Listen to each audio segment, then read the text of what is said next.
everybody, today on the channel another entry in my series of cool cars for young people. This is the Honda Civic Sport, otherwise known as the EP2, and in this video I'm going to be giving you a few reasons why I think it's a brilliant car, why now may be the time to buy one, and some of the things you need to look out for to make sure you don't buy a dud.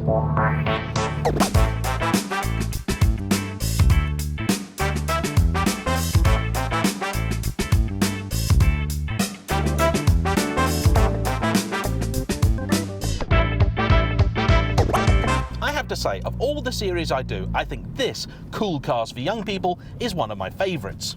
And that's for a few reasons. Not only does it give me a frequent reminder that there are young people out there still into their cars, and this series also presents me with a bit of a challenge. First off, you have to assume that anybody buying one of these cars is going to have it as their one and only, meaning it needs to be capable of doing everything.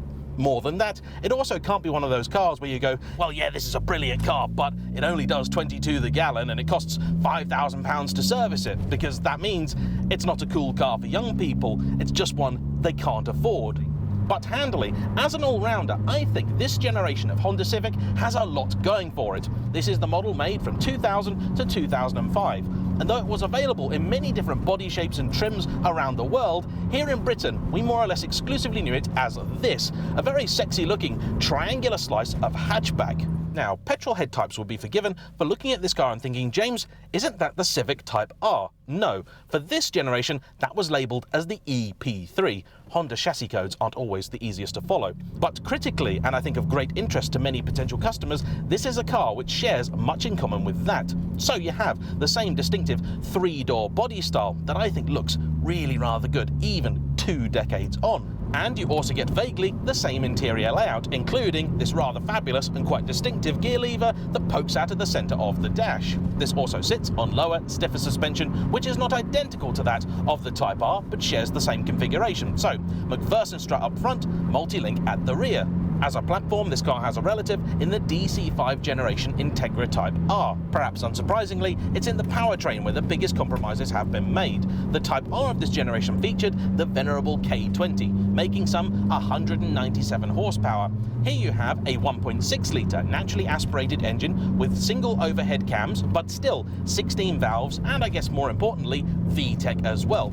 It makes just 110 horsepower and 112 pound-foot of torque. That's just shy of 140 newton meters. The gearbox also is different, a 5-speed rather than a 6. As you might imagine, this compromise in the engine department was a necessary one, because it means this is a car that young people can actually afford to insure. Despite the fact it is modified and its owner is just 19, it costs him only £1,200 a year to insure. And that I think is fantastic for any car at 19 years old, let alone one that clearly is not standard and has a reputation. Just in case you are wondering, all mods have been declared.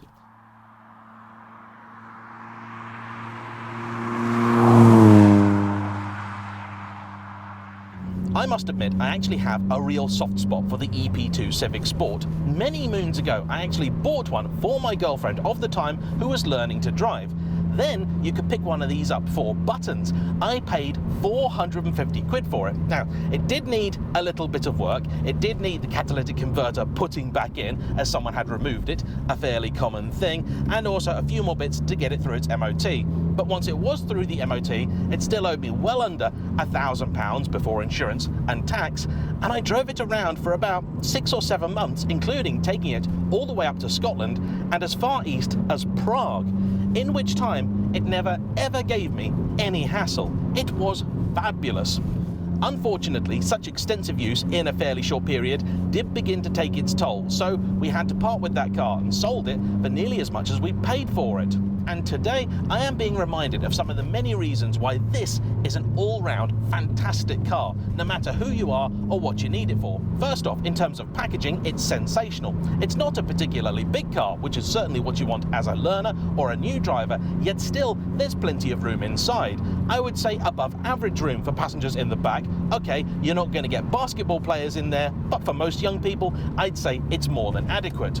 The boot similarly is fantastic, should be more than enough room in there for your daily needs, and if it's not enough, fold the seats and treat it like a van. Simples.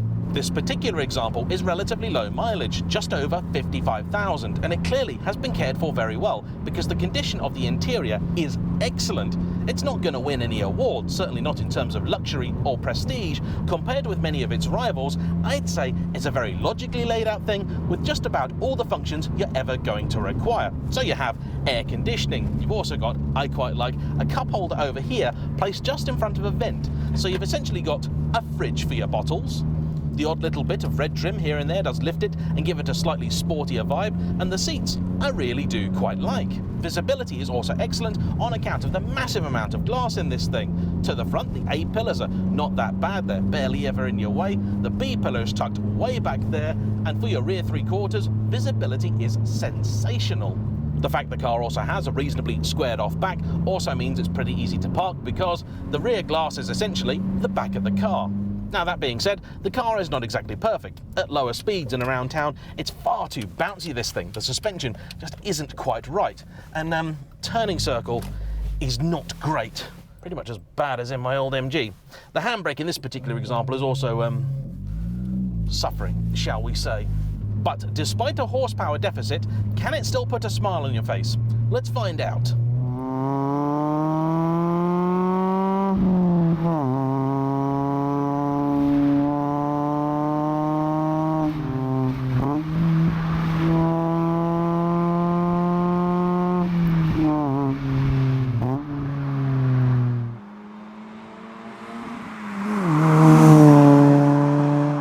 You know what? It can. And I would go as far as to say that this is not just a great first hot hatch, or mild hatch I suppose we should call it, it's also a brilliant first Honda, because here, just about everything, good or bad, is what I might call typical Honda. So, the electric steering, reasonably devoid of feel. You get the odd moment from it, and I would say the suspension here does need some work.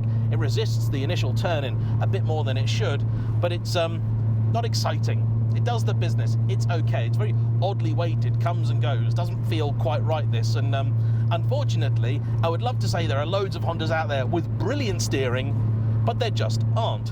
The engine, meanwhile, though it may lack the top-end fireworks of the full Fat Type R, it's still really enjoyable to rev out, and makes a noise that, to me, is quite grating, but to some would really appeal. You may have guessed that the exhaust is part of the mods on this car, and I suppose this is as good a time as any to take you through those. The exhaust from front to back is non-standard. You have some Toyo Sport manifolds, an M2 rear section, and in the middle stuff. There are silencers and things on here, but not many of them. I can't say that I'm a fan. The wheels also are Facebook Marketplace specials. The spoiler at the back is off eBay. It has the obligatory hot air filter up front as well, making it even raspier and buzzier. The shiny red gear knob here is also non-standard, but I have to say I also quite like it, and some work has been done to the underside of the car. But before you go thinking this is just the sort of thing that any typical youth would do, I have to give Jack some credit, because he is currently studying motorsport engineering. So sure, he has done many of the mods to this car, and I wouldn't say that I agree with all of them, but he has also kept the interior in particular in excellent condition. He also does all of his own servicing, and I have to say he's a person that I think is the perfect kind of owner for this car.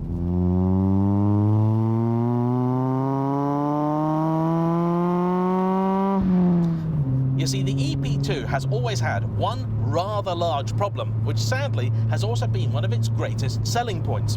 It looks more or less exactly like an EP3 Type R, and Jack would have loved one of those, but in recent years the price of buying the car has gone up dramatically, where before you could get a reasonable example for £2,000, £3,000, £4,000, now you're talking about 8, 9, 10, 11, 12, and to insure one of those cars would have cost him £7,000. So the 1,200 quid for this is exceptionally reasonable. Because they look so much like the EP3, many people that bought them did everything they could to try and build an EP3 clone, chucking various bits of bodywork at them, the silly exhaust, all that kind of stuff. And whilst I will never deny any young person their right to do questionable things with their car, there is another side to this, and that is the fact that the kind of people that were attracted to these were the sorts of people far happier at spending a few £100s on dodgy eBay bits than actually servicing and maintaining them.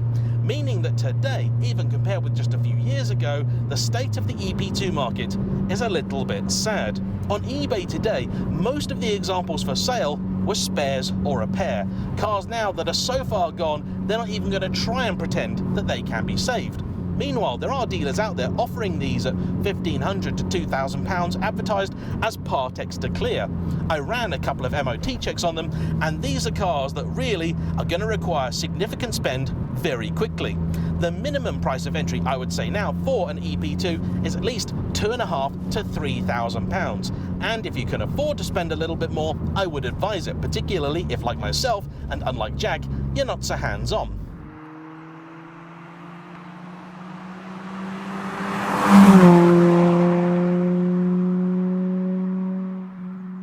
What goes in these? Well, typical for all Japanese cars of the time, the biggest killer is rust. For the facelift cars, later ones like this, the rear seals in particular love to collect water, and they can get rather bad rather quickly. You also have to deal with the almost inevitable bevy of somewhat questionable modifications, some of which you may like, some of which you may not, non-standard parts that have been fitted, bushes which have been long neglected in favour of cheap coilovers, bits from max speeding rods and the like. Though luckily the ubiquity of these cars and the fact that they're not the high-end version means that most parts, regular service items, oil, filters, brakes, that sort of stuff, are not that expensive. It's also fairly good on fuel as well. In fact, as an average, this car has been recording 45 to the gallon, and having had one of these, I can attest to the fact that's not entirely unusual. When you're having fun, it of course is going to deliver a little bit lower, high 20s, low 30s around town, and when you're on the back roads. But on a motorway, close to 50 is not unthinkable. For a naturally aspirated, old school, fairly small petrol engine, that's fantastic. Tax is also not horrendous, partly thanks to the fact it's a pre-2006 car. Combine all of that with the fairly distinctive looks, the appealing to youngsters Honda badge, the close connection with the Civic Type R, and the fact that it is a genuinely practical, usable car, and I can really see why Jack and many others are quite so taken with the EP2. The only real downside to it is that, in its present state at least, on the motorway, it's not that enjoyable. I have to say, when I look at these cars, I'm often reminded of the starter selection in many a video game. You know what I mean? When you buy Gran Turismo or Forza or something and they go, right, you've got to choose one of your first 3 cars. What would you have? And I think a car like this would go great in a screen like that. You've had your first car, your 50, 60, 70 horsepower gets. You want something a little bit more. What do you get? Well, this I think would make a great case for the Japanese tuner car. Alongside, for the European exotic, I'd say the Alfa Romeo 147. Then maybe the sprightly little British hatch, you could have something like a first generation BMW Mini. And compared with those, I would say actually this could make quite a good purchase. I do love the 147, but they can be a fairly needy car. Though the interior certainly feels a little more bespoke and upmarket, it also feels a little bit older and iffier, shall we say, not as well assembled as this. The Mini is a fabulous thing, and I would say much better to drive than the EP2, but it also is fairly cheap and nasty, and those have been ragged just as badly as these. And they are also nowhere near as practical.